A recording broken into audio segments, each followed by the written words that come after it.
Olá, muito boa tarde, tudo bem? Eu sou Maria Rita Werneck, apresentadora do canal A Serviço da Administração, e estamos iniciando mais um webinar, o último webinar de 2020 aqui pelo canal. Desde já eu quero agradecer a todos vocês que nos acompanharam, nessa trajetória. 2020 foi um ano tão difícil para todos nós e muita gente abraçou, a nossa iniciativa de transformar os eventos presenciais que aconteciam na sede do Conselho, pelo menos a maior parte deles, na verdade todos foram transformados em eventos online aqui, abrigados aqui no nosso canal. Então eu quero agradecer desde já a você. Também quero aproveitar, para dar as boas-vindas para quem está chegando hoje. Muito obrigada por você estar aqui. Se você ainda não é inscrito no nosso canal, aproveita esses minutos iniciais, se inscreva agora, ative as notificações para você receber as informações sobre os conteúdos, que produzimos para vocês. Nos siga nas redes sociais, dê bastante like nos vídeos que você gostar, porque essa interação entre você e o canal é muito importante, porque é através dessa comunicação que o YouTube entende que o nosso conteúdo é relevante, e isso faz com que o nosso material, que o nosso canal seja apresentado para mais pessoas. Bom, então um grande beijo para todos vocês. Eu quero aproveitar e mandar um beijo também para uma turma grande que está nos assistindo lá de Angola. Um beijo para vocês aí de Angola, na África, que estão sabendo do nosso evento, que ficaram sabendo do nosso evento e se inscreveram. E um beijo também para outras pessoas, que estão fora aqui da cidade de São Paulo, fora do estado de São Paulo, que nos acompanha Brasil afora e também internacionalmente. A gente tem muita gente de Portugal, a gente sabe que muitos brasileiros que estão morando no exterior nos acompanham aqui no canal. Então, o CRA fica muito contente em saber que vocês estão fortalecendo, essa parceria. Bom, gente, então já passei, o primeiro recado, quero convidar vocês para se inscreverem aqui no nosso canal. Agora eu vou falar sobre o certificado. Bom, o certificado, assim como vocês, sabem, os eventos online aqui do CRA, do canal A Serviço da Administração, eles dão direito ao certificado, mas para você solicitá-lo, é necessário que você esteja inscrito no evento. Ou seja, se você está nos assistindo agora e ainda não está inscrito, aproveita esse momento, vai lá no nosso portal crasp.gov.br, se inscreve e fica atento no chat, porque a partir do início dessa transmissão, até 20 minutos depois do encerramento dela, um link estará disponível aqui, nos comentários, onde você irá solicitar esse certificado, tá bom? Então, primeira coisa, se inscreve lá no nosso portal e fica atento aqui no chat, não deixa passar o link, porque aí você vai preencher a solicitação e em 3 dias, mais ou menos, a gente encaminha para o e-mail que você se inscreveu, tá bom? Bom, eu vou já chamar o mediador, desse evento para dar as boas-vindas para o nosso convidado. O nosso tema hoje é um tema muito importante. A gente vai falar sobre governança corporativa, tendo como personagem principal uma empresa que, apesar de ter o capital aberto, ela tem como principal acionista o governo federal. A gente está falando da Petrobras. E o nosso tema hoje é governança corporativa na Petrobras e os desafios de sua administração. Então, eu já quero convidar, dar as boas-vindas ao administrador Geraldo Falcão, ele que também é integrante do Grupo de Excelência em Governança Corporativa, que é também coordenado pelo administrador Walter Faria. Tudo bem, Geraldo? Seja muito bem-vindo. Obrigado, Maria Rita. Muito obrigado. É um prazer estar com vocês e um prazer maior ainda estar com o Marcelo num evento como esse. Bom, eu vou passar a palavra para você. Um bom evento a todos. A gente se encontra no final. Tchau, tchau. Tchau, tchau. Marcelo, boa tarde. Boa tarde, querido amigo, professor Geraldo Falcão. Uma honra, um prazer enorme participar desse evento tão bem organizado pelo CRA de São Paulo. Uma honra toda minha, aliás, uma dificuldade, claro, conseguir um espaço na sua agenda. Deixamos já todos os votos de agradecimento do Núcleo de Governança Corporativa por você dedicar esse tempo a nós e dar uma palhinha de 1 hora para o CRA São Paulo. Isso é muito importante, nós estarmos todos juntos. Acho que a comunidade jurídica, quando a gente fala em compliance, ela se abraça à comunidade dos administradores, porque na verdade, são atividades que acabam sendo absolutamente complementares e dependentes uma das outras, né? Perfeito, perfeitamente. Inclusive, numa união, numa simbiose, a gente brinca que isso é uma simbiose de riscos e compliance, um alimenta o outro, não é isso, Marcelo? Exatamente, exatamente. Um profissional completo hoje de compliance é um profissional híbrido, na verdade, que tem o conhecimento jurídico, mas que tem também conhecimento de finanças e administração de empresas. Muito bem, muito bem. Bom, aos participantes que estão conectados no canal do YouTube, nós temos o nosso e-mail para envio de dúvidas que nós iremos encaminhar ao Marcelo para uma resposta posterior também por e-mail. É o gegovernança@gmail.com, ou no chat do YouTube vocês podem colocar as perguntas que eu encaminho. Lembre que o evento aqui é somente de 1 hora, então a gente tem algumas limitações no envio de perguntas. Bem, começando, Marcelo, fala um pouquinho, né, o que nos chama a atenção de todo esse programa. A gente acompanhou com muita atenção a Semana da Integridade da Petrobras. O que nos chama a atenção é que, assim como a Petrobras foi vista como um dos casos, né, dos maiores casos de corrupção da história privada, ele é hoje um dos maiores casos de recuperação empresarial. E são dados concretos divulgados por sua gestão e por toda a companhia na Semana da Integridade. Então, a gente tem que destacar exatamente o ponto em que vocês estão. É o maior programa de recuperação num curtíssimo espaço de tempo e com resultados que você vai apresentar na nossa live. Então, a pergunta que fica é: qual foi esse desenho da área de governança concebida? Quantas pessoas compõem a área de governança? Quantas áreas complementares te ajudam nesse trabalho? Enfim, suas considerações iniciais para o desenho da área de governança da Petrobras. Antes de fazer esse histórico propriamente dito, eu até preparei alguns slides bem curtos para poder trazer aqui a demonstração e a informação com um pouco mais de precisão. Eu queria falar um pouco de desafios, né? Porque para enfrentar esse desafio, na verdade, isso não acontece de uma hora para outra, né?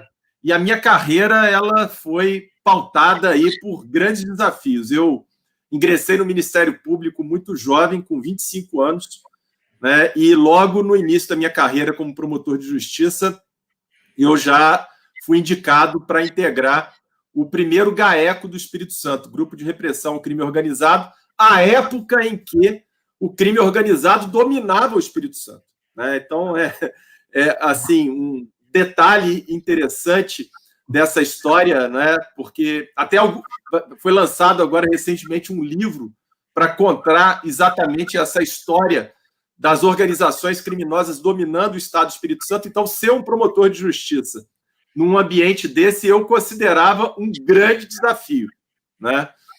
Mas aí, ao longo da minha carreira, veio o segundo desafio, que foi maior. Fui convidado pelo governador Paulo Artung para implementar a lei anticorrupção, que tinha acabado de entrar em vigor em 2014, e eu acabava de voltar da Europa com o meu doutorado concluído, exatamente nesse campo, né? E ele me pede para assumir a Secretaria de Controle e Transparência com a missão de implementar a lei anticorrupção no Espírito Santo à frente dos outros estados, né? Ele já enxergava a pauta anticorrupção como uma pauta que dominaria a mídia nos anos subsequentes, e era verdade. Nós estávamos em 2014, a Operação Lava Jato estava no início, né? E isso efetivamente acabou se concretizando, né? Também deu muito certo. A lei anticorrupção foi implementada no Espírito Santo. O Espírito Santo hoje é um modelo em relação a essa implementação. É o estado que tem mais sanções aplicadas contra pessoas jurídicas de acordo com o Cadastro Nacional de Empresas Punidas, né? Então, foi um trabalho que produziu excelentes resultados. Então, eu que achava que já tinha chegado aí a grandes desafios ao longo da minha carreira, ainda recebo agora esse terceiro, né, que é ficar à frente da maior empresa da América Latina na diretoria de governança e conformidade num período pós-Lava Jato. Então, os desafios eles vão, na verdade, ao longo do tempo, ganhando cada vez mais musculatura. Eu só de pensar em qual vai ser o próximo, isso já me traz verdadeiros calafrios, né? Eu não posso mais imaginar o que vem pela frente. Mas eu preparei alguns slides bem curtos para contar aqui essa história, até chegar o momento em que depois nós podemos debater um pouquinho sobre as medidas que vêm sendo adotadas na Petrobras. Então, eu vou compartilhar aqui minha tela.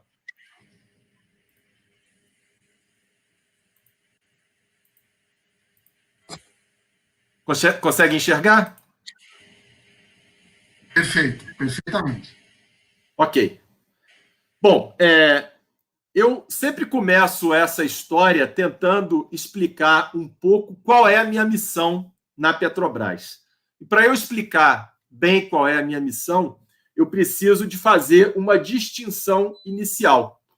Porque existe uma certa confusão, e eu acredito que aqueles que estão nos ouvindo já devem ter percebido isso. São tantos os eventos aí que acontecem em torno desse tema, e nós acabamos por ver bons profissionais, ora tratando de sistemas de compliance, ora tratando de sistemas de integridade, mas estabelecendo essas expressões como sinônimas. Então, eu queria começar exatamente tentando trazer aqui uma identificação acerca das diferenças que existem entre um sistema de compliance e um sistema de integridade. Bom, um sistema de compliance, como todos sabem, ele está calcado nesse tripé de sustentação, que é o da prevenção, o da detecção e o da correção. Então, nesse sentido, se eu pudesse resumir, eu diria que um sistema de compliance tem por objetivo evitar que os ilícitos eles aconteçam. Ou seja, se por um acaso, no âmbito de uma organização, for praticado um crime, um ato de improbidade administrativa, uma fraude, um suborno, é responsabilidade do sistema de compliance, em primeiro lugar, evitar que isso aconteça, mas, como a gente sabe muito bem que isso é praticamente impossível, até porque nós acabamos por lidar com a natureza humana, se por um acaso houver aí uma ocorrência nesse sentido, o sistema ele deve detectar, usando as ferramentas que estão disponíveis, seja o canal de denúncias, seja a automatização dos controles internos, e aí, feita essa detecção, o sistema ele tem que dar a resposta. E essa resposta ela é dada com a aplicação de medidas disciplinares, essa resposta é dada com a correção da falha, e isso é muito importante, extrair lições aprendidas para evitar que aquilo volte a acontecer, e também com o reporte às autoridades. Isso também é absolutamente fundamental para que a gente tenha um sistema verdadeiramente efetivo, a fim de que as autoridades possam tomar as providências adequadas caso aquela irregularidade seja caracterizada como crime ou como ato de improbidade administrativa. Só que nós vivemos num ambiente profundamente complexo, e quando eu falo aqui para os administradores, eles sabem muito bem, o Brasil é o segundo país do mundo com maior grau de complexidade regulatória. Isso é muito ruim para nós. Então, observar regras, leis, procedimentos, regulamentos, já é difícil em qualquer país do mundo. No Brasil, é ainda mais difícil exatamente por isso. E não é à toa que, no mundo inteiro, os sistemas de compliance eles vêm passando por uma evolução, por um aperfeiçoamento. E esse aperfeiçoamento ele está escorado numa palavra-chave, que é a confiança. Se nós não conseguirmos embutir dentro do sistema de controle interno a confiança, ele estará fadado ao insucesso. E que confiança é essa? É a confiança que tem que se estabelecer entre os empregados da empresa. É a confiança que tem que se estabelecer entre os empregados da empresa e suas respectivas chefias. É a confiança que tem que se estabelecer entre as chefias e a diretoria executiva da companhia. É a confiança que tem que se estabelecer entre a diretoria executiva e o conselho de administração. É a confiança que tem que se estabelecer entre a companhia como um todo e os seus investidores e acionistas. É a companhia sendo reconhecida como uma organização que transmite confiança para o ambiente no qual ela está inserida. E essa confiança, ela é absolutamente determinante para a cultura. E vocês vão perceber o quanto que a cultura ela é importante num projeto dessa magnitude. Eu gostei muito de ouvir, há pouco tempo atrás, num evento, um professor falando de cultura, e ele trouxe uma expressão que me fez refletir bastante. Porque a cultura ela está baseada não nas histórias que nós contamos para as pessoas, mas ela está baseada exatamente nos exemplos que nós damos para elas. E aí vem exatamente essa evolução dos sistemas de compliance que, repito, tem por objetivo evitar que o ilícito aconteça para os sistemas de integridade. Qual é o objetivo central de um sistema de integridade? O objetivo central de um sistema de integridade é buscar a disseminação da cultura de integridade no âmbito da companhia. Não como retórica ou como um aspecto meramente formal, mas sim como essência da empresa, como princípio basilar, tanto para dentro quanto para fora.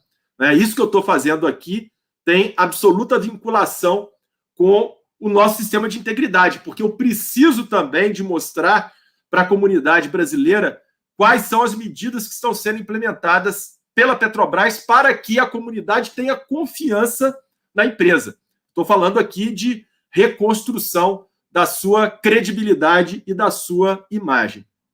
Então, colocando uma coisa em confronto com a outra, eu poderia dizer que o objetivo de um sistema de compliance é evitar que o errado aconteça.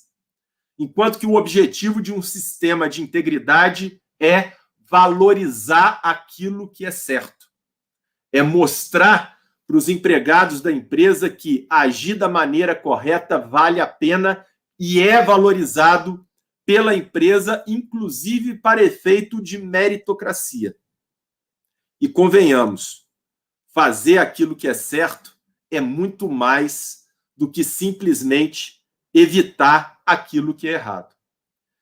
E é por isso, Geraldo, que quando me perguntam a diferença entre sistemas de compliance e sistemas de integridade, eu digo o seguinte: quando a gente fala em sistemas de compliance, a aferição ela é até um tanto quanto simplória, porque basta que nós verifiquemos a presença ou não daqueles requisitos de um sistema de compliance que estão lá estabelecidos no artigo 42 do decreto 8.420, que é o decreto que regulamentou a lei anticorrupção empresarial. E vocês vão perceber que, inclusive, nesses decretos, na própria lei, existe essa confusão entre sistema de compliance e sistema de integridade, né? Agora, quando eu falo em requisitos de um sistema de integridade, eu vou muito mais longe. Percebam que o primeiro requisito de um sistema de integridade é exatamente o compliance. Então, às vezes eu sou mal interpretado dizendo que eu estou querendo deixar o compliance de lado para trazer aqui uma nova vertente, e não é nada disso. O compliance é um elemento absolutamente indispensável do sistema de integridade.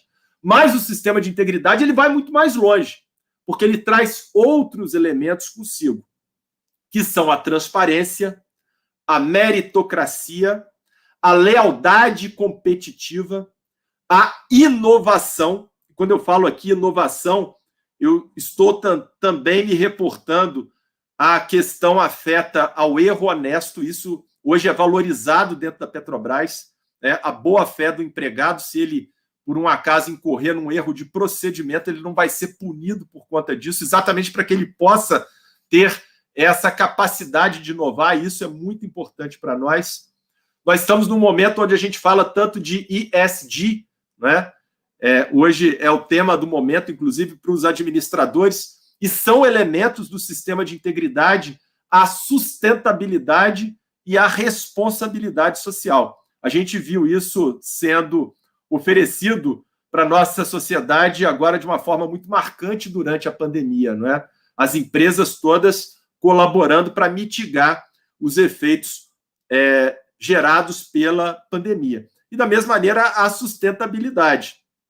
Nós temos que pensar em um negócio que seja, ao mesmo tempo, lucrativo e não gere danos, prejuízos ao meio ambiente. Para chegar no último requisito, que é um requisito absolutamente fundamental para o sistema de integridade, que é a reputação. O sistema de integridade é o guardião da reputação da empresa. É pelo sistema de integridade que nós vamos preservar a credibilidade e a imagem que a empresa possui. Até porque estudos bastante recentes demonstram que 40% do valor de empresas de capital aberto está diretamente vinculado à sua reputação. Então, quando a gente fala aqui de sistemas de integridade, nós estamos falando em geração de valor, ou pelo menos em preservação do valor da empresa. Quando a gente fala em empresas privadas, ainda no Brasil, é uma opção a implementação de sistemas de integridade ou não. Apesar do que, na minha opinião, hoje, em razão do próprio mercado e também das sanções pesadíssimas que estão previstas na Lei 12.846, a implementação de sistemas de integridade acaba sendo quase que impositiva. Mas quando a gente fala numa empresa estatal como a Petrobras, que é uma sociedade de economia mista, nós temos uma imposição legal no sentido de implementarmos sistemas de integridade. E percebam aqui, mais uma vez, uma certa confusão trazida pela lei, né? A lei se reporta aí, usando o verbo no tempo imperativo, né? Deverá prever a existência da área de compliance, né? E a empresa pública e sociedade de economia mista deverão adotar regras e estruturas de práticas de gestão de riscos e controle interno, que é algo que está diretamente vinculado a sistemas dessa natureza.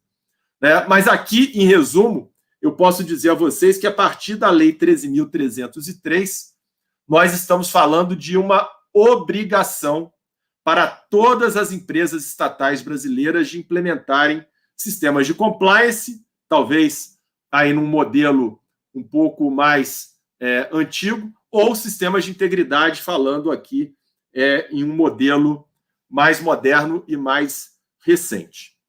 Falando agora um pouquinho da Petrobras, eu estou falando aqui de uma empresa com valor de mercado que se aproxima de 300 bilhões de reais, que neste ano fez investimentos aí na casa de 111 bilhões de reais e teve um lucro líquido de 40 bilhões de reais. Né? Uma empresa com 46 mil empregados, né? Que é muito mais do que a grande parte dos municípios brasileiros. E que tem aí como valores arraigados o respeito à vida, às pessoas, ao meio ambiente, a ética e transparência, a orientação ao mercado, superação e confiança e a busca incessante por melhores resultados. E aí vem o ano de 2014. Para poder contar essa história, eu tenho que falar da parte triste, que foi exatamente a Operação Lava Jato. Triste, por um lado, porque abalou profundamente a imagem da Petrobras, mas, por um outro lado, eu digo sempre isso para o meu time, feliz exatamente porque acabou proporcionando essa janela de oportunidades para que a gente pudesse desenvolver um sistema de integridade efetivo dentro da empresa. E quando eu falo na Operação Lava Jato, eu estou falando aqui do maior caso de suborno estrangeiro da história desde que o mundo é mundo. E não sou eu que estou dizendo isso, é o DOJ nos Estados Unidos. Então, nós temos a maior empresa da América Latina no epicentro de um escândalo de corrupção que é considerado o maior caso da história. E é claro que isso impacta diretamente não só na administração da empresa, mas também na sua história como um todo. Primeiro ponto que é muito importante para que essa história ela seja muito bem compreendida é a posição da Petrobras. E a nossa posição ela é uma posição de vítima. A Petrobras ela não se locupletou de modo nenhum com o escândalo gerado pela Operação Lava Jato. Ao contrário, a Petrobras ela teve prejuízos bilionários com a Operação Lava Jato e quase foi levada à falência por uma verdadeira organização criminosa que se estabeleceu na alta administração da empresa. E eu trago aqui uma fala do nosso presidente, Roberto Castelo Branco, mas que, na verdade, não é uma fala só dele. O DOJ já reconheceu que a Petrobras foi vítima, assim como também o Supremo Tribunal Federal, em vários acórdãos, e também a própria força-tarefa da Operação Lava Jato em Curitiba, com várias manifestações públicas nesse sentido. Então, a Petrobras ela não pode ser vista como uma vilã em relação a tudo que aconteceu. Ela é vítima de verdadeiros criminosos que se estabeleceram na condução da empresa. E como é que a empresa ela está hoje organizada? Nós temos o Conselho de Administração no topo da pirâmide, o presidente, que é o gestor das políticas corporativas que são implementadas, e abaixo do presidente, uma gerência executiva que cuida do jurídico e 8 diretorias executivas. Dentre as diretorias executivas, a diretoria de governança e conformidade, que foi criada em novembro de 2014. Só para fazer um registro e para que vocês compreendam bem aqui o marco histórico. A delação premiada do Paulo Roberto Costa ela é de setembro de 2014. Então, a criação da diretoria de governança e conformidade é praticamente uma resposta àquele escândalo que ainda estava numa fase embrionária, estava engatinhando. Eu posso dizer que a diretoria de governança e conformidade ela foi construída e cresceu par e passo com a Operação Lava Jato. A Operação Lava Jato ela ia se avolumando e a diretoria de governança e conformidade também ia se estruturando. Outro dia alguém me perguntou, então foi quase que como trocar o pneu do carro em movimento. Eu falei, eu acho que foi mais do que isso. Eu acho que foi trocar a turbina de um avião com um avião em pleno voo. Eu acho que essa ideia retrata melhor tudo aquilo que aconteceu. E aí, quando eu falo na diretoria de governança e conformidade, eu falo aqui em 3 gerências executivas que estão abaixo da diretoria. Uma gerência executiva de governança, que cuida do aperfeiçoamento dos nossos procedimentos internos, dos nossos padrões, com o objetivo de aprimorar o nosso poder decisório, quer dizer, oferecer aos gestores as condições no sentido de ele tomar as melhores decisões possíveis, dando, óbvio, agilidade a esse procedimento. Nós temos uma gerência executiva de conformidade, que é onde ficam os nossos controles internos e onde também nós temos um setor que é responsável especificamente pela disseminação da cultura de integridade, e uma gerência de integridade corporativa, que é onde são realizadas as nossas investigações internas, tanto em relação a irregularidades afetas aos empregados da Petrobras, como também em relação aos atos lesivos previstos na Lei Anticorrupção Empresarial. Já vista que a Petrobras, sendo uma empresa estatal, ela tem legitimidade para instaurar os processos administrativos de responsabilização com base na Lei Anticorrupção Empresarial, coisa que as empresas privadas não têm. Então, aqui, uma homenagem especial aos meus colegas de trabalho, que são profissionais fantásticos, e Geraldo, graças a eles que esses bons resultados vêm sendo escolhidos, né? A Cláudia Zacur, que é a gerente executiva de governança, a Renata Elias, que é a minha gerente executiva de conformidade, e o Augusto Haddad, que é o gerente de integridade corporativa. Profissionais fantásticos que me dão um orgulho muito grande. Inclusive, né, temos aí 3 gerências, sendo 2 delas ocupadas por mulheres, para minha imensa satisfação. E aí, falando um pouquinho aqui da posição do diretor de governança e conformidade, não existe aqui a mínima possibilidade de qualquer indicação de caráter político. O diretor de governança e conformidade ele é escolhido no mercado por uma empresa de consultoria especializada, contratada especificamente para encontrar esses profissionais que atendam os requisitos necessários para o desempenho da função. Essa consultoria, ela então, depois que realiza esse trabalho, oferece os nomes ao Conselho de Administração, que faz uma sabatina com os candidatos e acaba, ao final, escolhendo um profissional para ocupar um mandato que é de 2 anos, e isso é muito importante, né? O diretor de governança e conformidade ter um mandato exatamente para que ele possa atuar com total autonomia e independência, sem nenhum risco de ele ser, por exemplo, demitido ou ter ali a sua atividade cerceada de qualquer maneira. Para isso, ele tem, inclusive, um voto qualificado no momento de deliberações na diretoria executiva. Além de ele ter assento permanente na diretoria executiva, que é onde são tomadas as decisões administrativas mais importantes da empresa, ele tem esse voto qualificado. Haja vista que, se ele perceber que houve ali alguma violação do sistema de governança da companhia na tramitação da proposição, ele pode vetar aquela proposição. E aí, esse voto do diretor de governança e conformidade, ele prevalece, inclusive, sobre o voto dos demais diretores. Então, é uma responsabilidade muito grande e, para isso, ele tem também o reporte direto ao Conselho de Administração, se houver necessidade, se houver aí alguma questão que mereça ser reportada diretamente.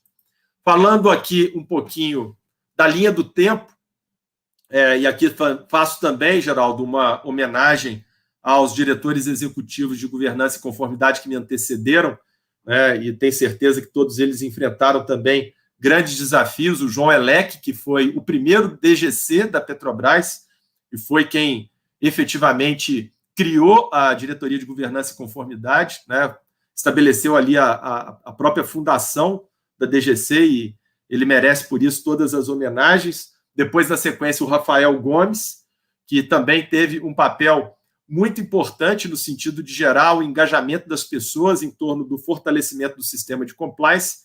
E agora, eu que ocupo essa posição desde setembro do ano passado.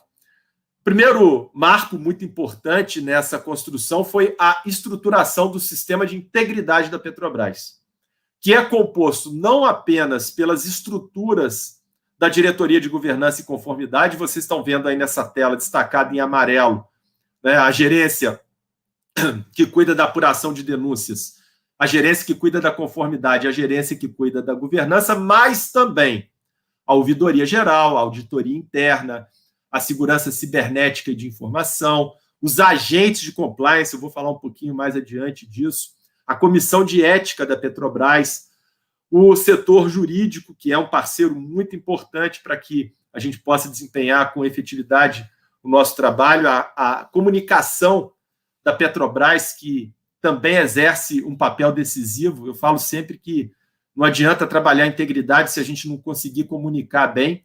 O Comitê de Medidas Disciplinares, que é uma estrutura que a Petrobras inaugurou no Brasil com absoluto pioneirismo, e é o responsável pela aplicação das sanções disciplinares e as sanções da Lei de Corrupção Empresarial. Eu vou falar um pouquinho mais disso. Depois que tudo é apurado, é encaminhado a esse comitê para que a decisão ela seja a mais justa possível.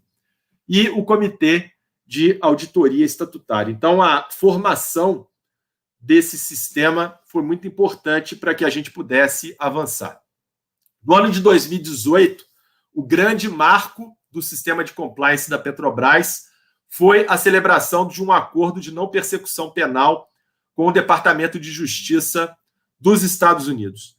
E foi importante esse acordo porque hoje a Petrobras implementa no seu sistema de integridade não apenas as ferramentas e os requisitos que estão estabelecidos na lei brasileira, mas também outras bastante avançadas que estão consagradas no mercado norte-americano. Então, o acordo que foi celebrado com o DOJ estabeleceu um nível de exigência maior para a Petrobras e isso acabou trazendo uma repercussão profundamente positiva e nós ainda estamos tendo que nos reportar anualmente ao DOJ, prestando contas de tudo aquilo que nós estamos fazendo. O primeiro reporte foi em 2019. Curiosamente, eu assinei esse reporte na minha primeira semana como diretor de governança e conformidade, quer dizer, uma responsabilidade imensa. Esse ano já assinamos o segundo e em 2021 nós teremos o terceiro, que eu espero seja o último. E aí vem a minha grande missão, né? Eu hoje tenho assento como diretor da Diretoria de Governança e Conformidade e a minha missão central é transformar o sistema de compliance da Petrobras, que, como eu disse, é um sistema muito bem estruturado, um sistema muito robusto, estabelecido aí nesse tripé de sustentação da prevenção, da detecção e da correção, em um verdadeiro sistema de integridade. E todas as políticas que vêm sendo implementadas na Petrobras, nesse campo específico, estão voltadas para essa cultura de integridade, para fortalecer a cultura de integridade, para disseminar a cultura de integridade, para fazer com que os empregados absorvam essa cultura de integridade. E aí, Geraldo, vem o meu último slide, e a gente passa aí para as próximas questões, só para mostrar aqui rapidamente a vocês as nossas últimas conquistas aí, que não têm sido poucas, em razão desse trabalho muito árduo, muito difícil, muito delicado, muito sensível, até porque os traumas decorrentes da Operação Lava Jato ainda estão muito presentes, mas a equipe ela vem se superando a cada dia. E aí eu queria fazer 2 destaques aí desse ano de 2020, a nossa volta ao Fundo Soberano da Noruega, a carteira de investimentos do Fundo Soberano da Noruega, que é um dos maiores fundos de investimento do mundo. E esse fundo ele tem um nível de exigência de compliance muito alto. Tanto isso é verdade que a Petrobras ela foi alijada da carteira de investimentos quando a Operação Lava Jato veio à tona, e agora nós conseguimos retornar à carteira de investimento. E da mesma maneira, hoje a Petrobras retomou seu assento no PASSE, que é uma iniciativa do Banco Mundial, no sentido de estabelecer uma troca de informações e de boas práticas entre os compliance officers das maiores empresas do mundo. Petrobras também havia sido expulsa do PASSE em 2015, em razão da Operação Lava Jato, e agora nós fomos convidados a esse retorno que nos dá aí um orgulho muito grande de poder falar com a equipe que nós estamos no caminho absolutamente correto. Aí eu acho que a gente tem aí outras questões que estão programadas no nosso roteiro, Geraldo, e eu te devolvo a palavra assim para que a gente possa continuar debatendo um pouco desse assunto que é tão rico. Muito bom, obrigado, Marcelo. Eu tenho já recebido algumas perguntas dos participantes, mas eu vou resumir numa pequena frase para as pessoas entenderem o que significa a magnitude disso que o Marcelo está apresentando, e, por favor, Marcelo, me corrija se eu estiver incorreto. Criar uma área de integridade com tamanha dimensão e alcance significa criar uma Petrobras dentro de outra, né?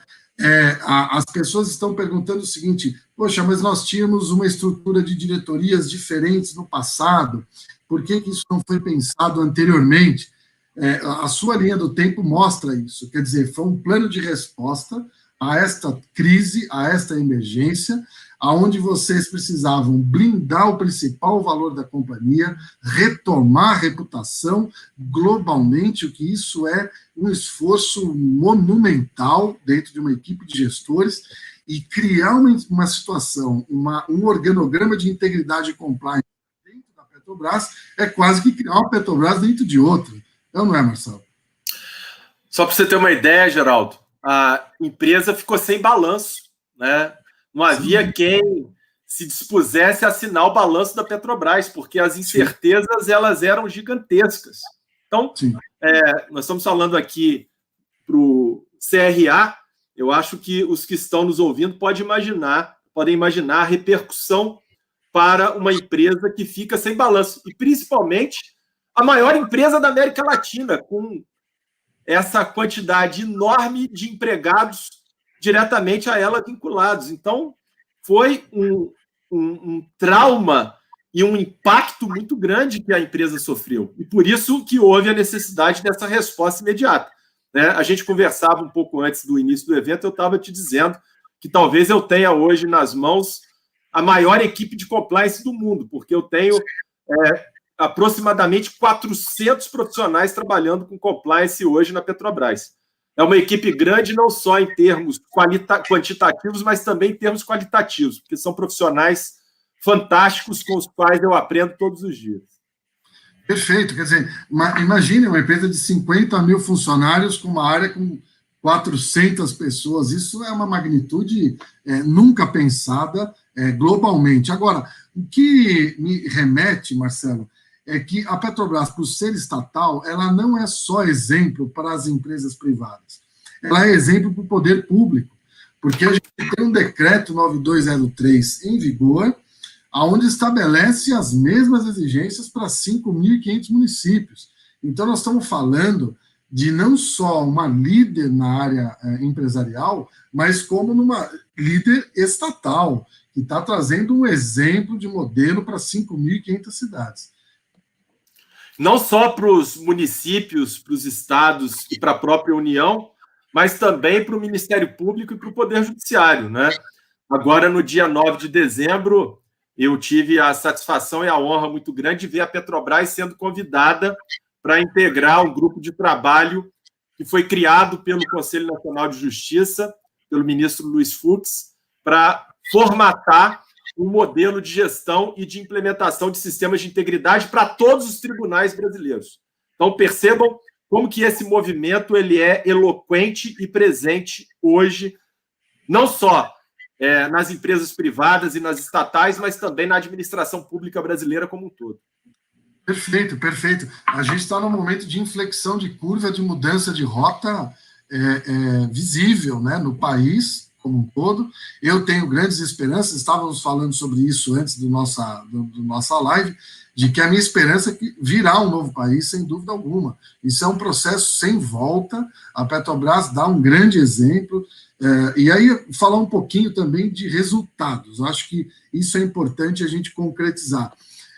Num curto espaço de tempo, Marcelo, quais foram os resultados concretos que vocês coletaram em números e o que vocês têm de plano para os próximos anos? Quer dizer, o que você entrega na sua gestão em termos de meta, o foco em resultados desse programa de integridade da Petrobras?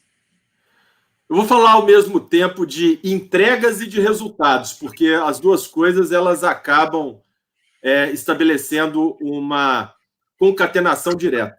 Então, a grande entrega que eu aponto para esse ano de 2020 foi o nosso Código de Conduta Ética da Petrobras. Você tem uma ideia, quando eu cheguei, Geraldo, na Petrobras, havia 2 documentos, um guia de conduta e um código de ética. Falei, mas por que nós temos 2 aqui? Né? E ninguém soube me explicar. Falei, bom, deve haver uma razão. Eu vou estudar os 2, né? Esse era o mínimo. E eu comecei a estudar os 2 documentos. Eram documentos com uma linguagem muito rebuscada, e numa empresa de 47 mil empregados, você tem empregados de todo tipo, você não pode ter uma linguagem rebuscada. Era um documento muito longo, só de olhar, era um caderno, você já desanimava desde o início. Mas eu fui em frente. E, para minha surpresa, eu encontrei, dentro desses documentos, algumas disposições que, inclusive, se contrapunham. Falei, pô, como que o empregado ele vai seguir uma orientação decorrente de um guia de conduta ou de um código de ética se um manda fazer uma coisa e o outro manda fazer outra? Falei, não, isso está errado. Então, a primeira coisa que eu fiz quando eu assumi a DGC foi criar um grupo de trabalho para desenhar um novo modelo de código de conduta ética, um modelo unificado. E quais eram as premissas? Que ele fosse moderno, que ele fosse claro, que ele fosse direto, que ele tivesse uma linguagem amigável, que ele fosse muito simples e muito compacto, com uma base principiológica. Isso é muito importante, porque o Código de Conduta Ética é a constituição da empresa, né? O Código de Conduta Ética está para a empresa, assim como uma Constituição está para um país. E qual é a Constituição que é considerada mais moderna e efetiva na história? A Constituição americana, que tem base principiológica, né? Uma Constituição ela não tem que trazer pormenores. E eu trouxe exatamente essa mesma ideia para o projeto do Código de Conduta Ética, que ficou, para minha imensa satisfação, modéstia à parte, muito bom, não por minha conta, mas por conta da equipe que o conduziu. Mas eu queria contar uma curiosidade ao longo do desenvolvimento desse trabalho, porque num determinado dia, um membro do grupo de trabalho, ele me procurou, muito preocupado, para me dizer o seguinte: Marcelo, olha, esse projeto seu é muito bacana, eu concordo com a concepção, mas eu acho que não vai dar certo aqui na Petrobras. E você é de fora, você não é daqui, você não conhece os petroleiros. Petroleiro gosta do by the book. Ele gosta de tudo muito bem explicado. Ele gosta do padrão muito bem estabelecido. E você vai construir um código de conduta ética com base em princípios. E aí o que vai acontecer? Ele vai procurar a solução para um determinado problema que ele está enfrentando ali e não vai encontrar. E aí ele vai parar de usar. Eu fiquei muito incomodado com aquilo, eu fui para casa pensando, mas a primeira coisa que eu tinha em mente era o seguinte: eu não posso recuar, porque eu não quero empregados assim, empregados que seguem cartilhas, empregados que são infantilizados. O empregado ele tem que ser empoderado, ele tem que ter capacidade de decisão, ele tem que ter o poder de enfrentar as decisões mais difíceis, porque é assim que ele amadurece, é assim que a gente forma as lideranças, né? É tomando decisões e às vezes até errando, né? E eu fiquei pensando naquilo e lembrei muito de mim mesmo quando eu tenho que tomar uma decisão difícil. O que eu penso? Eu penso se aquele caminho que eu vou seguir vai me envergonhar diante da minha família, diante dos meus amigos, diante das pessoas que eu confio, caso aquela minha conduta venha à tona. Eu sempre decido pensando nisso. Se alguém ficar sabendo disso que eu estou fazendo aqui agora, isso vai me envergonhar? Se não for me envergonhar, eu sigo adiante. E aí eu voltei no dia seguinte e falei, olha, nós vamos mudar uma coisa no Código de Conduta. Nós vamos criar um manual de instruções no Código de Conduta. Então, se você olhar para o nosso Código de Conduta Ética, você vai ver que lá no início tem uma orientação ao empregado dizendo exatamente isso. Olha, você não vai encontrar aqui soluções para todos os problemas que você vai enfrentar no seu dia a dia laboral. Mas se você encontrar, se deparar com um problema cuja solução não está aqui, faça algumas perguntas para você mesmo. A minha conduta é compatível com os interesses e os valores da companhia? Se for sim, siga adiante. A minha conduta serve de exemplo para os meus colegas de trabalho? Se for sim, siga adiante. Eu estou agindo sem qualquer violação àquilo que está previsto na legislação ou nos normativos internos em vigor? Se for sim, vai adiante.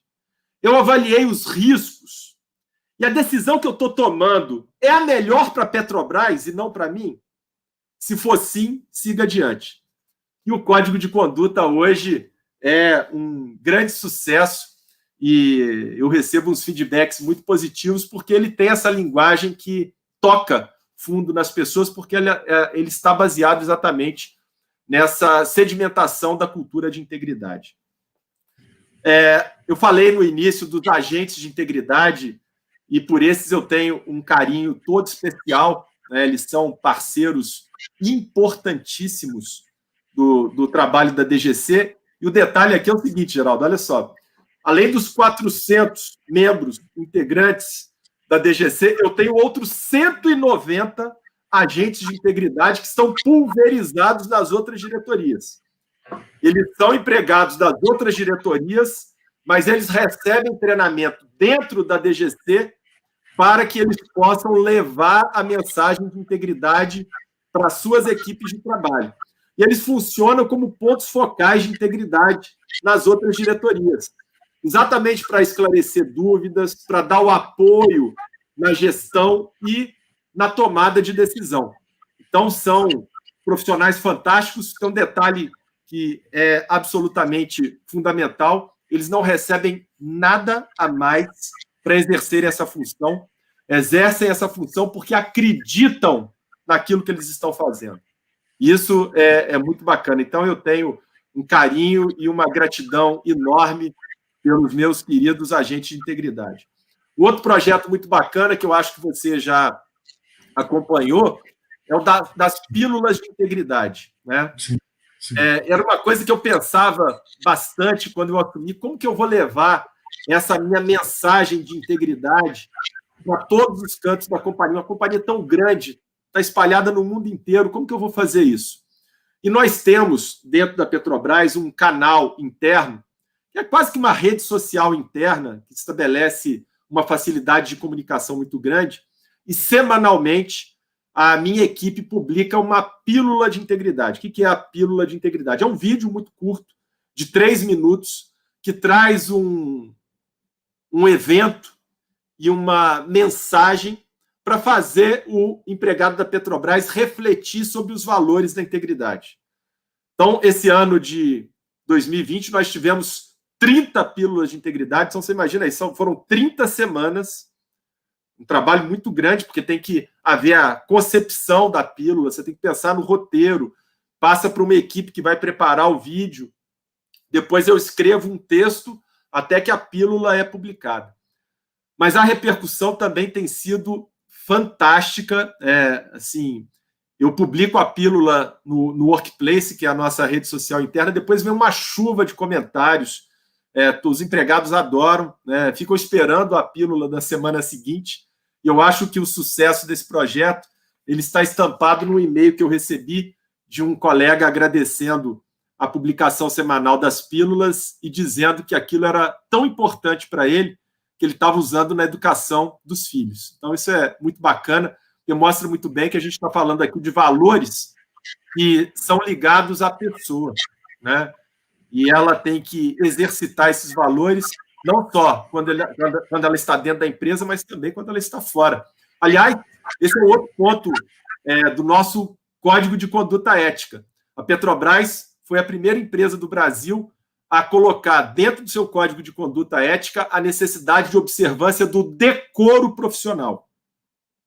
Então, o empregado da Petrobras tem o dever de zelar pela reputação e pela imagem da Petrobras, não só no horário de trabalho dele, mas também fora. Nós tivemos aí vários casos recentemente de empregados de empresas que, no seu momento de lazer, no seu momento de descanso, acabaram incorrendo em deslizes que colocaram em xeque a reputação da própria empresa, né? E nós não queremos que isso aconteça com a Petrobras. Então, o empregado da Petrobras, hoje, que tem esse dever de respeito e observância do decoro profissional, carrega isso para onde ele vai, né? Um outro projeto muito importante que foi desenvolvido, Geraldo, foi o de reestruturação e aprimoramento do nosso sistema de responsabilização. Quando eu cheguei na Petrobras, para você ter uma ideia, havia investigações internas e o empregado era punido e muitas vezes ele nem sabia que tinha sido investigado e não tinha sequer a oportunidade de se manifestar. Já chegava a punição direta para ele. Foi um período muito complicado na história da companhia. Eu costumo dizer que eu nem tenho o direito de criticar tudo isso que aconteceu, porque eu não estava lá naquele momento para sentir as dores decorrentes de um furacão como foi a Operação Lava Jato. O fato é que, nesse momento em que a companhia se encontra, havia espaço, havia uma janela de oportunidades para aprimorar. Então, hoje nós temos as nossas investigações internas e depois que elas terminam, existe uma outra fase, que é uma fase no qual o empregado é chamado, é comunicado de que está sendo investigado, é dado a ele um prazo para ele se manifestar, inclusive, se for o caso, por advogado, ele pode contratar um advogado para trazer até a manifestação por escrito, ele tem a oportunidade de produzir provas a seu favor, e no final, aquele caso, ele é decidido por esse comitê, que hoje é chamado de Comitê de Integridade, que tem 3 membros, sendo um, que é o coordenador, é um empregado da carreira da Petrobras, meu querido amigo Afonso Stefanelli, profissional fantástico, e outros 2 que são profissionais recrutados no mercado, com mandato também, com independência, para poder fazer aquilo que é certo. Então, é esse colegiado que aplica as sanções ao empregado com o objetivo de não passar a mão na cabeça de ninguém, mas também não perseguir quem quer que seja. A gente quer a decisão que seja justa. E por isso esse colegiado, Geraldo, usa, inclusive, olha que avanço, acho que nunca foi falado disso na administração brasileira em termos sancionatórios. Usa um sistema de precedentes. Existe ali um catálogo com todas as sanções que foram aplicadas e os seus respectivos casos, e aí o empregado que hoje sofre uma sanção, no corpo da decisão vem a indicação do caso análogo para mostrar para ele, olha, meu amigo, você não está sendo perseguido, seu caso aqui não é atípico.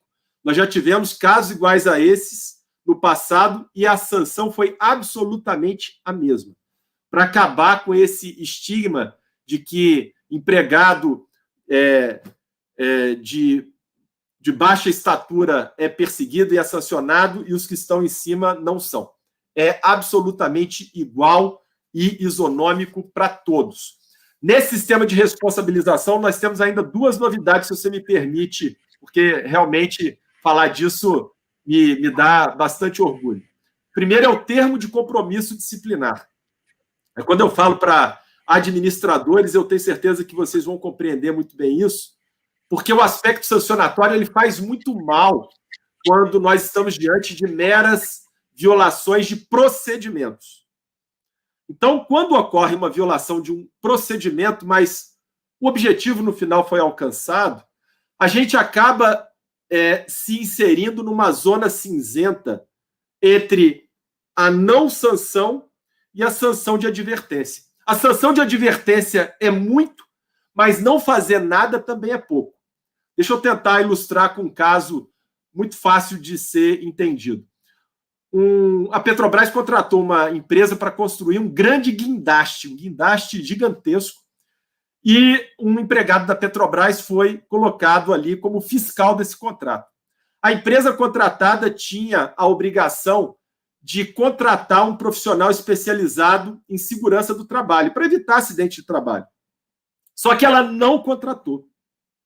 E o fiscal do contrato, que era esse empregado da Petrobras, ele não detectou essa falha, essa omissão da empresa. O fato é que, no final do contrato, ele foi plenamente executado, o guindaste foi construído, entrou em operação, mas a auditoria apontou que a empresa não contratou o fiscal de acidente de trabalho. O empregado, que era o fiscal, foi denunciado e foi aberto um procedimento disciplinar contra ele. E era um empregado muito respeitado, com um bom serviço prestado. Agora, você imagina o seguinte, será que valeria a pena punir esse empregado com uma sanção de advertência? Por um outro lado, também não fazer nada é pouco. Então, é para casos como esses que nós temos esse termo de compromisso disciplinar. E a Petrobras é a primeira empresa do Brasil a fazer isso, né? Nós estamos hoje num período onde o direito premial ele fala muito alto, a gente tem colaboração premiada, né, no âmbito criminal, a gente tem acordo de leniência no âmbito das empresas e da lei de corrupção, a gente tem termo de verificamento de conduta e improbidade administrativa. Por que a gente não pode ter um termo de compromisso também no âmbito disciplinar? Então, num caso como esse, o que nós fazemos hoje? Nós chamamos esse empregado, nós mostramos para ele a falha, ele reconhece que errou, ele recebe a orientação do procedimento correto, se for necessário, ele passa por um treinamento e ele assume um compromisso de disseminar a boa prática da equipe de trabalho. E aí, depois, no final, esse procedimento ele é arquivado sem aplicação de sanção. Então, isso é um grande sucesso hoje do nosso sistema de integridade. E aí, queria falar de mais duas coisas que são importantes, Geraldo. Uma é a nossa due diligence de integridade, o nosso chamado DDI. Esse é um pilar de sustentação muito importante para a Petrobras, né? E, recentemente, inclusive, a Transparência Internacional, tomando conhecimento da prática, apontou a Petrobras como sendo o farol de integridade do ambiente negocial brasileiro, exatamente por conta do DDI. Isso também me deixou muito feliz. O que é o DDI? O DDI é uma análise que uma equipe especializada da Diretoria de Governança e Conformidade faz, não da capacitação técnica da empresa, também da capacitação técnica, mas principalmente das questões afetas à integridade da empresa. Então, nós analisamos se a empresa tem sistema de integridade, se a empresa está sendo processada por alguma razão, se os gestores da empresa são objeto de investigação ou praticaram qualquer tipo de crime, se a empresa está regular em termos de recolhimentos tributários, e aí sim, no final, nós atribuímos o GRI, que é o grau de risco de integridade, que pode ser baixo, que a empresa pode contratar, pode participar das nossas licitações, pode ser médio, também pode participar, mas com um pouco de atenção, ou pode ser um GRI alto. Aí a empresa ela é afastada das nossas licitações. E por que isso é importante, né?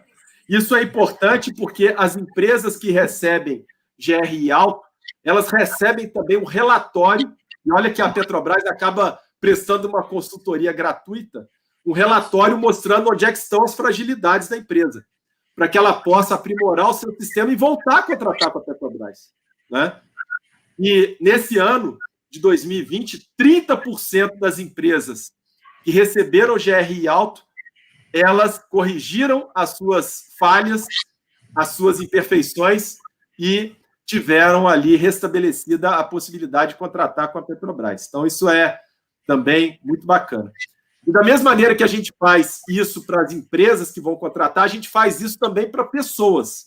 Então, todas as pessoas que vão ocupar posições de destaque dentro da empresa passam pelo BCI, B de bola, que é o Background Check de Integridade. Então, da mesma maneira, a gente faz análise daquela pessoa, não sob o ponto de vista da técnica, do currículo, mas sob o ponto de vista dos valores que ela carrega consigo mesmo, usando aquela máxima que tem sido muito utilizada nas contratações americanas. Contrate caráter e treine habilidades.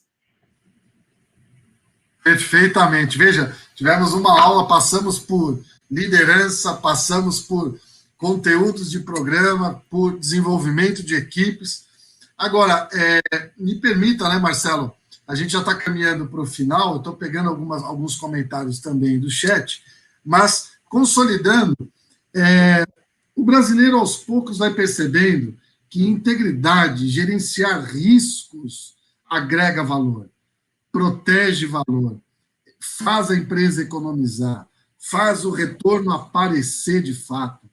É muito melhor você acertar do que você errar. Ou se você errar, você tendo consciência de onde você errou e sabendo como você vai atuar. Recentemente eu vi uma notícia de uma juíza aqui no Supremo, em São Paulo, onde ela pedia o mapeamento de riscos de um contrato para o metrô. Ela bloqueou o processo e pediu o mapeamento de riscos. Eu achei aquilo fabuloso, porque a empresa vai ter condição de mostrar que ela sabe fazer, que ela não vai gerar problemas para o Estado. Aquilo tem valor. A autoridade judiciária ela pode distinguir uma empresa melhor do que a outra. Então, fala um pouquinho, para encerrar, Marcelo, sobre o papel da governança, da gestão de riscos e da integridade para agregar valor ao negócio, fazer ela valer mais. Além de ela perder, fazer ela valer mais. Encerra com a gente com essa aula, por favor, Marcelo. Isso é absolutamente fundamental, né? Todas as vezes que a gente se depara com esse assunto, a gente toca naquela questão que muitos gestores, talvez com uma visão ultrapassada, acabam se utilizando, dizendo que quando a gente trata de sistemas de integridade, que a gente está diante de uma despesa, né, que pode ser cortada da empresa, quando, na verdade, é um investimento.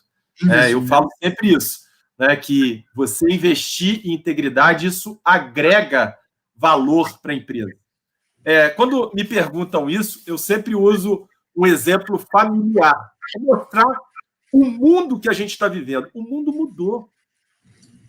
Nós temos uma geração Y, os chamados milênios, né, que nasceram depois do ano 2000, que tem uma mentalidade completamente diferente de tudo aquilo que até então nós que já estamos aí com meio século de vida, vamos falar por aí, né, Geraldo? Né? Mas a nossa geração ela é completamente diferente. Né? Eu, no início desse ano, eu passeava num shopping, antes da pandemia, para ser mais claro, né, e ser fiel aqui aos fatos, eu passeava no shopping com a minha mulher e a minha filha mais velha, né, que ainda tinha, à época, 17 anos. E a minha mulher parou na frente de uma loja no shopping e se interessou por alguma coisa que estava na vitrine e quis entrar. E a minha filha ficou estática na frente da loja. Falou, mãe, eu não entro nessa loja.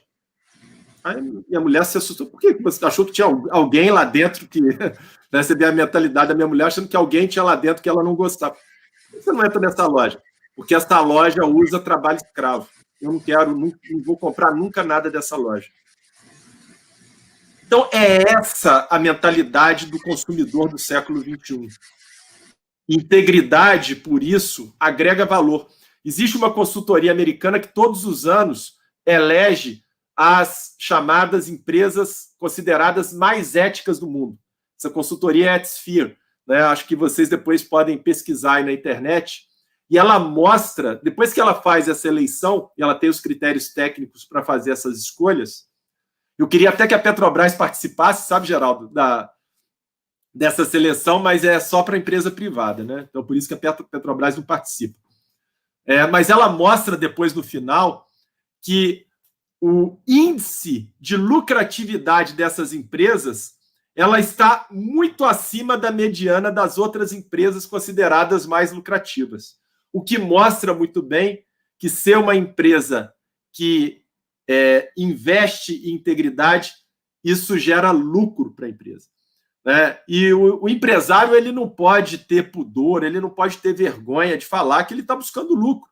Né? Eu falo isso sempre da Petrobras, você não precisa ter vergonha de dizer que está aqui à procura de lucro, não. Lucro faz parte do negócio. Agora, a gente tem que buscar a lucratividade da empresa de uma forma ordenada, com base em bons valores e com base nos princípios da integridade.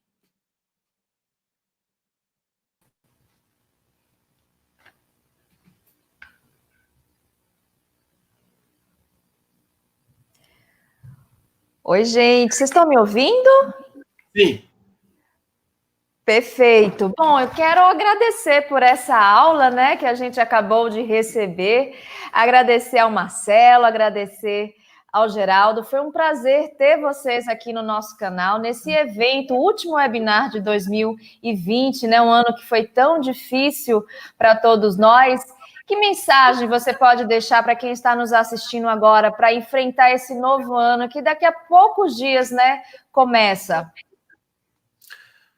Maria Rita, eu falo sempre, as pessoas me perguntam sobre você viver uma vida com base nos valores da integridade, eu sempre digo o seguinte, né, você seguir a sua vida com fé na integridade, pensando sempre em bons propósitos, sempre buscando fazer a coisa certa, sempre valorizando a boa-fé, num país como é o Brasil, infelizmente, isso vai te gerar ainda muitos dissabores, vai te levar a caminhos muito tortuosos, vai fazer com que você enfrente espinhos e deixe sangue, suor e lágrimas pelo caminho.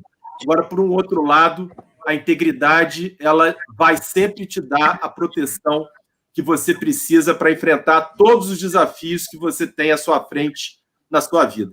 Então, com essa referência, eu queria te agradecer aí pela apresentação e agradecer profundamente o meu querido amigo, professor Geraldo Falcão, pelo convite, pelo carinho e pela amizade. Eu tenho certeza que a gente vai desenvolver muitos projetos bacanas juntos ainda. Geraldo, você está ouvindo a gente? Gente, eu acho que teve um problema. Vamos, com certeza. Eu precisei acionar o meu plano de contingência aqui, porque... Está ouvindo a gente, Geraldo? Oi, voltei. Vocês me ouvem? Sim, está cortando um pouco o seu áudio.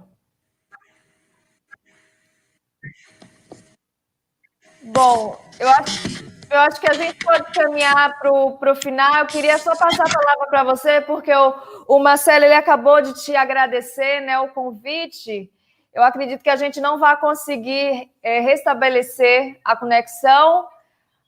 Bom, fica aqui mais uma vez, então, meu abraço. Vocês me ouvem? Agora a gente te ouve um pouco, acho que não. Acho que a gente não consegue mais restabelecer. Olha, eu só quero deixar... Agora. Viu, Marcelo? Me desculpe, eu tive que acionar um plano de contingência, caiu um toró aqui, eu acionei o 4G, infelizmente, mas, Marcelo, muito obrigado pela amizade, iremos fazer muitas coisas juntos, sucesso para toda a equipe, feliz festas, feliz Natal, feliz Ano Novo para a família e para todos. Todos nós. Bom, e aqui a gente, então, né, com essa mensagem do Marcelo, com as saudações do Geraldo, a gente encerra, né, essa transmissão, como eu falei, o último webinar deste ano aqui do canal a serviço da administração, mas não será o último conteúdo, então nos siga nas redes sociais, continuem aqui, né, no nosso canal, existem diversos conteúdos disponibilizados que você pode... não só assistir, como também compartilhar. Então, se você ainda não é inscrito, se inscreva agora. Não esqueça de ativar as notificações, compartilhar os links dos conteúdos que você gostar, dos vídeos que você gostar. Mais uma vez, agradecer a todos que ficaram conosco, não só hoje, mas durante toda essa trajetória, né? Praticamente o ano todo a gente trouxe os eventos do CRA São Paulo aqui para o YouTube. Então, muito obrigada a todos vocês. Eu espero que o ano de 2020 se encerre logo, que a gente tenha um recomeço, né? Em 2021, que seja... a caneta até explodiu aqui. Vamos tomar isso como um símbolo de boas-vindas, né? De um ano mais tranquilo, de muita saúde, que a gente consiga se restabelecer, que a gente consiga iniciar uma nova jornada. Tá bom? Um grande beijo a todos. E a você que não conhece ainda, né, um pouco mais sobre o CRA São Paulo, a gente vai terminar a transmissão passando um vídeo institucional que apresenta um pouco sobre essa casa, que é a casa do administrador, mas que também faz questão de ser a casa de todos vocês. Um grande beijo, feliz festas. Bom, espero que a gente tenha, né, um período de reflexão também. E até o ano que vem. Tchau, tchau. O Conselho Regional de Administração de São Paulo nasceu em 1969 com a missão legal de regulamentar e fiscalizar o exercício da então nova profissão. Fiscalização essa que assegura, a partir do registro, que empresas e profissionais atuem com ética e boas práticas no mercado. No entanto, desde sempre o Conselho se propôs a ser bem mais do que isso. O CRA São Paulo é a casa do profissional e do estudante da administração. Aqui, o relacionamento com os profissionais da administração começa antes mesmo deles se formarem. O Conselho mantém uma equipe voltada exclusivamente ao relacionamento com estudantes da administração. E aqui, o seu registro pode vir mesmo antes da formatura. Também, já há muito tempo, o CRA São Paulo gera e compartilha tendências para além dos profissionais e estudantes registrados. A sede do Conselho é reconhecida por abrigar eventos gratuitos e abertos a toda a sociedade, promovidos com diversos temas e ligados ao universo da administração, trabalho e negócios. Os grupos de excelência do Conselho são responsáveis pela produção voluntária de muitos desses encontros, que inclusive já se adaptaram às novas necessidades do mercado e agora são realizados, em sua maioria, de forma 100% online em nosso canal no YouTube, o canal a serviço da administração. Por falar em informação, há 35 anos o CRA São Paulo mantém sua comunicação com a comunidade através da revista Administrador Profissional, que recentemente adotou a sigla ADM Pro. A revista é enviada às casas dos profissionais registrados e também disponibilizada digitalmente no portal admpro.crasp.gov.br. Outro meio de comunicação é o podcast ADM Cast, que de forma dinâmica e ágil aborda os principais acontecimentos e tendências da área. Não podemos esquecer que a nossa presença também é marcante nas principais redes sociais, ampliando a cada curtida ou compartilhamento a nossa participação no mundo digital. Em 2020, o CRA São Paulo criou o CRA-SP Educa, uma plataforma gratuita de educação à distância em parceria com algumas das mais relevantes instituições de ensino superior do Brasil e do mundo. A extensão da Casa do Administrador é o portal do CRA São Paulo. No crasp.gov.br, os profissionais, de forma rápida e intuitiva, têm acesso a dezenas de serviços online que facilitam o dia a dia deles. A carteira de identidade profissional, por exemplo, pode ser emitida em poucos cliques, inclusive na versão digital, que tem a mesma validade legal da impressa. A expressão a serviço da administração adotada pelo CRA São Paulo vai muito além de ser apenas um slogan. Ela representa o maior propósito do Conselho e se fortalece ainda mais quando se alinha a outros objetivos. Não foi à toa que, em 2016, o Conselho se tornou signatário do Pacto Global da ONU, iniciativa vinculada a princípios universais nas áreas de direitos humanos, trabalho, meio ambiente e anticorrupção. Falando em promoção da cidadania, na sede do Conselho existem unidades de órgãos públicos e privados que oferecem gratuitamente diversos serviços que vão desde acesso a vagas de estágio até a resolução de conflitos judiciais. Um resultado da parceria do CRA São Paulo com o Sindicato dos Administradores no Estado de São Paulo, que também criou o Clube de Serviços SAESP-CRASP, um portal de ofertas e benefícios exclusivos para os profissionais da administração. É impossível, em poucos minutos, descrever uma história de décadas. Mas até aqui deu para conhecer um pouco de tudo que o CRA São Paulo realiza. O suficiente para afirmar que a Casa do Profissional da Administração está a serviço dos seus profissionais e estudantes, do avanço e inovação da ciência administrativa, do bem-estar social e ambiental, mas que, sobretudo, está a serviço e em defesa da sociedade.